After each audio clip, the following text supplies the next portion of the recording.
Bom, pessoal, o outro ponto aqui que tem que ser analisado muito bem, né, que tem que fazer esses aspectos a serem considerados, é a classificação entre áreas urbanas, suburbanas e rurais. Então, qual é a área urbana? A área urbana é a que nós vivemos, né, a cidade de São Paulo, os bairros, uma área mais suburbana, que é mais afastada, com poder aquisitivo menor. Então, você vai ter que analisar isso também para fazer a sua estratégia de localização geográfica, né?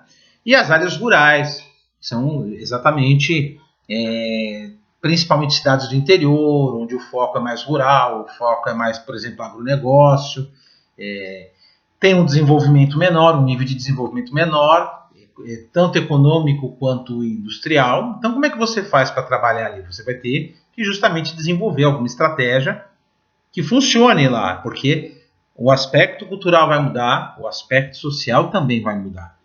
E aí, por último, a descrição dos principais fatores climáticos. Eu tenho que analisar qual é o clima daquela região que eu vou trabalhar, ou daquele estado, ou daquele país, que eu vou definir a minha estratégia geográfica. Eu vou fazer essa questão geográfica. Porque se muitas vezes eu tenho um país que ele tem um clima muito tropical e eu desenvolvi um produto que não é para clima tropical, é para um clima muito frio, talvez o produto não dê certo. Então, olha que coisa doida. Até o clima pode interferir, né? Nós estamos falando em termos de temperatura mesmo. Fatores climáticos podem interferir e podem atrapalhar a minha estratégia de marketing. Então, tudo isso, a gestão de marketing, essa visão estratégica tem que ser trabalhada quando eu falo muito forte nessa questão de definição geográfica para a estratégia de marketing. Porque se eu realmente fizer errado, a tendência é que se gaste muito dinheiro, que se invista muito em uma localização geográfica e a coisa não ande, né? Você acaba tendo problemas porque o teu produto ele não vai ter aderência, as pessoas não vão gostar, o seu serviço idem. Então você joga muito dinheiro fora, né? Porque esse tipo de segmentação ela é importante para as grandes empresas, principalmente nacionais e internacionais, elas trabalham muito isso, né? Cria estratégia de marketing para a região, para uma área específica, ela é de muita importância. Quando você fala de uma empresa, por exemplo, internacional, ela vai criar uma estratégia diferente para cada país. Porque ela tem que atender a cultura, tem que atender a política dos governos daqueles países, tem que entender a questão social, tem que atender a questão financeira. Você tem países mais ricos, você tem países mais pobres, enfim, você tem que saber fazer esse trabalho de forma muito clara para atender justamente essas necessidades e desejos ali bem localizados, né? E você tem, aqui no texto de vocês tem o exemplo do McDonald's que eu dei, né? Que o McDonald's no Brasil ele começou a perceber que não era só ter refrigerante em seu menu, porque lá nos Estados Unidos, por exemplo, é muito forte, você paga lá o refil, como o Burger King depois trouxe para cá, e toma refrigerante à vontade. Só que aqui nós temos a cultura, muitos têm a cultura de tomar suco com os alimentos, né?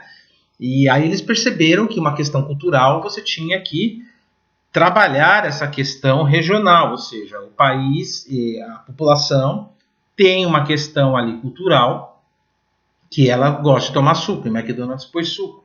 Outro exemplo foi o próprio KFC, que vende frango. Quando ele vem no começo dos anos 90 para o Brasil, ele até tinha um restaurante grande na Paulista, ele não entendeu que naquela época a população brasileira não tinha, socialmente falando e culturalmente falando, o costume de comer com as mãos, o finger food, não tinha esse costume. E os frangos eram vendidos em baldes para você comer na mão. Hoje nós temos essa questão cultural, mas há 30 anos atrás não existia, assim, não era comum, não era cultural. O cara comia frango com garfo e faca. O que aconteceu? O Burger King, o KFC ele acaba saindo do país durante um tempo, e quando ele volta, já lá da segunda parte dos anos 90, quase no final, ele põe garfo e faca para as pessoas comerem. E depois começa a haver uma transformação cultural de uma geração mais nova que come o frango com a mão, não tem problema nenhum. Então hoje você vai no KFC, você tem o garfo e a faca, mas você pode comer o frango na mão sem nenhum problema. Por quê? Porque o aspecto cultural daquela região, no caso o país Brasil, mudou. Só que na época que eles lançaram o produto aqui, que eles trouxeram a estrutura de produto e a estrutura de como é o KFC para o Brasil, seguindo à risca o modelo americano, que isso é uma definição geográfica, porque eles resolveram investir no Brasil como um mercado potencial para a rede de fast food deles focada em frango, eles perceberam que não deu muito certo. Por quê? Porque existia um problema cultural, não é um problema cultural, existia uma questão melhor, né? Porque não era um problema, era um problema para eles. Mas existia uma questão cultural que eles não observaram na época. Então, muitas vezes, o poder aquisitivo da população estava de acordo, né? Questões políticas você não tinha, questões logísticas também não, porque eles já tinham fornecedores aqui no Brasil de frango, enfim. Eles conseguiram criar uma estrutura que atendesse eles aqui dentro, só que eles não perceberam essa questão de cultura, a questão de não comer com as mãos.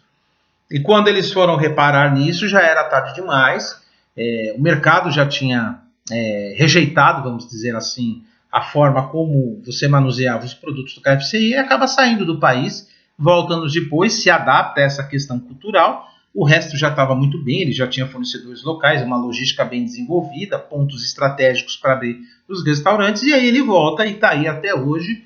E também se surpreendeu, né, há um tempo atrás, que as pessoas começaram a comer com as mãos. E isso acabou aproximando ainda mais a nossa questão cultural com a cultura que eles trouxeram lá atrás. Então, eles, no momento, precisaram abrir mão dela, hoje não precisam mais, mas eles dão as duas opções. A pessoa quer comer com garfo e faca, ela tem. Ela não tem costume de comer com a mão, ok? Ela não come, não tem problema nenhum. Mas isso é uma estratégia de marketing totalmente geográfica. Eles entenderam que o Brasil é um mercado potencial. Então, nós estamos falando de país, né? Uma coisa internacional. Eles saíram de um país e traz essa estrutura para outro país. Só que eles não entenderam na ocasião a cultura desse país. Isso também influencia. Outros fatores não influenciaram muito, como o clima, a questão de transporte, logística não influenciou, a questão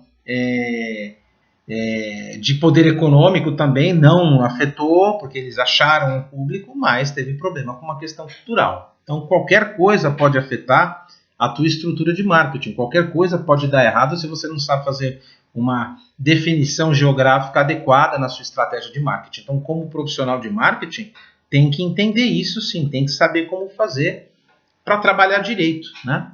Então, senão você pode perder mercado e se gasta muito dinheiro desenvolvendo uma campanha, desenvolvendo o mercado, fazendo análise de estudo de análise do consumidor, fazendo essa questão de você avaliar se aquele mercado atende ou não. Tudo isso gera muito custo para a empresa nessas ações de marketing. Então você tem que saber fatiar as regiões onde você quer atuar, quais são as estratégias que você quer fazer, mas tem que estudá-las a fundo. Temos aqui exemplos de segmentação geográfica, pessoal. Segmentação local. O que é? As lojas locais vendem uma variedade de produtos atraentes para diferentes grupos demográficos e geralmente usam a segmentação geográfica local em seus esforços de marketing. Se eu tenho pequenas lojas, por exemplo, ali na Lapa, na 12 de outubro, qual é a abrangência dessa loja? Né? Qual é o público e qual é a abrangência que ela quer atuar? Então isso tem que ser muito bem definido.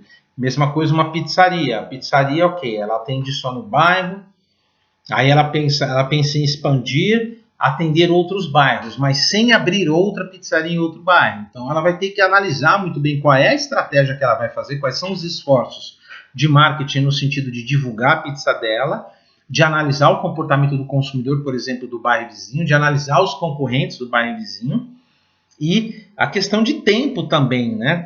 Quanto tempo demoraria para o motoboy levar a pizza para o bairro vizinho sem a pizza esfriar? Talvez aí ela percebe que vai demorar uns 40 minutos além do prazo de fazer a pizza, que para o cliente pode ser muito.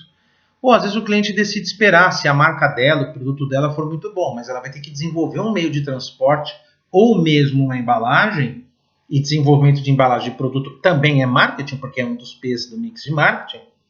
Ela vai ter que desenvolver uma embalagem para que a pizza chegue quente lá. Então olha quanta coisa você faz trabalhando numa visão de segmentação local.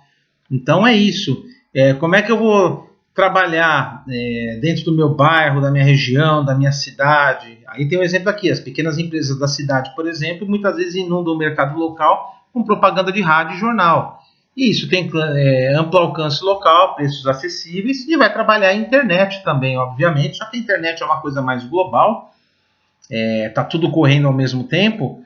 Ela teria que segmentar melhor, por exemplo, em páginas do bairro, em páginas da região, tentar fazer uma campanha ali no Facebook AdWords ou no Google AdWords, divulgação, essa coisa do marketing, né, muito forte, viralizar, tentando achar um público e delimitando a região na internet, nas redes sociais, para só chegar na timeline daquele público. Não adianta eu fazer uma bela de uma propaganda da minha pizzaria, por exemplo, para um cara que está lá em Niterói.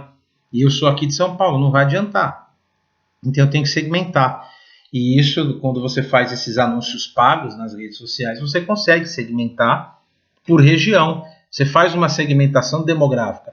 Entre no Facebook AdWords para ver que você faz ali a sua campanha, a sua estratégia, quanto você quer gastar por dia. Ele pede para você delimitar a região também. Você pode não delimitar. Se é alguma coisa online, se é um produto que você entrega Brasil inteiro, se é uma livraria eletrônica, você tem uma revista, né, de determinado assunto que as pessoas têm que assinar, ou qualquer outro produto que você tem essa penetração de mercado para o Brasil inteiro, aí tudo bem. Agora, se você não tem, também não adianta você fazer uma definição geográfica maior, né, saindo da local, tentando aumentar esse range, se você não consegue. E a próxima segmentação que nós temos aqui é a própria segmentação geográfica internacional. Então, o supermercado vamos falar do nacional, pulei. Segmentação geográfica nacional. Um supermercado com presença nacional, por exemplo, o Pão de Açúcar, ele tem abrangência nacional. Ele vai fazer uma campanha publicitária, está aqui o exemplo, premium só nas grandes cidades de cada estado. Isso é uma campanha, uma definição geográfica de marketing. Então eu sou o Pão de Açúcar, eu faço um trabalho só nas grandes capitais. Eu sou da Via Varejo, então eu pego as Casas Bahia e eu faço grandes campanhas de grandes descontos em produtos, que ela é um varejista de eletrônicos e eletrodomésticos, imóveis também, fora outros produtos agora. Eu decido fazer uma estratégia geográfica de marketing, mas atuando só nas grandes capitais do Brasil. Então as lojas menores nas cidades menores não terão essa promoção, só nas grandes cidades. Então isso é uma segmentação geográfica nacional. Eu sou das Casas Bahia, eu sou da Via Varejo, que tem Ponto Frio também, né, e outras lojas no grupo, e eu faço um trabalho, farei um trabalho nacional, nível Brasil, mas só nas grandes capitais. Por quê? Porque eu quero esse público. Então eu defino a minha estratégia geográfica, eu também já defini o meu público, o público das grandes capitais. Não quero público de interior. Sim, se você tem uma definição, uma segmentação geográfica bem definida, bem detalhada, já entendeu qual é o seu público dessas grandes capitais, por que você não pode fazer isso? Pode. Isso é uma segmentação geográfica nacional.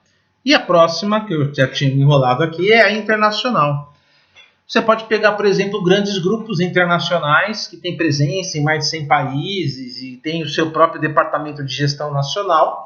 Todo mundo se conversa, entende que o mercado é completamente diferente, mas aí cria um produto ou mesmo uma estratégia de marketing internacional, que é o marketing global, para fazer um trabalho, entendeu? De vender mais no mundo inteiro. A Apple, por exemplo, pode fazer isso. É um exemplo bom. A Apple decide fazer o Apple Day ou o Apple Month, que é o mês da Apple, onde ela vai vender com 40% de desconto todos os eletroeletrônicos que ela tem. Smartphones, computadores, enfim, tudo que ela tem. Isso pode ser uma segmentação geográfica internacional. Então, durante um período, ela pode pegar todos os departamentos de gestão nacional dos países, porque esses departamentos de marketing eles vão entender o que se passa na cultura daquele país, e fazer um trabalho de gestão internacional. Eles vão se conversar e vão criar uma campanha global do Apple, do mês da Apple, com descontos, fazendo todo esse trabalho. Então, isso que é interessante, que essa segmentação geográfica ela também pode ser internacional, não tem problema nenhum. Você faz esse trabalho de uma campanha de marketing internacional abrangendo vários países, as pessoas, as áreas de marketing da sua empresa desses países vão se conversar, vão se entender, analisando aspectos culturais, sociais, econômicos, políticos. Ok, chegaram num acordo, eu faço uma campanha geográfica de segmentação internacional e bacana, vai trabalhar todos os países, vai trabalhar todos os povos, todos os públicos nessa sua campanha de marketing, muitas vezes ou para aumentar as vendas do seu produto ou para ganhar mercado.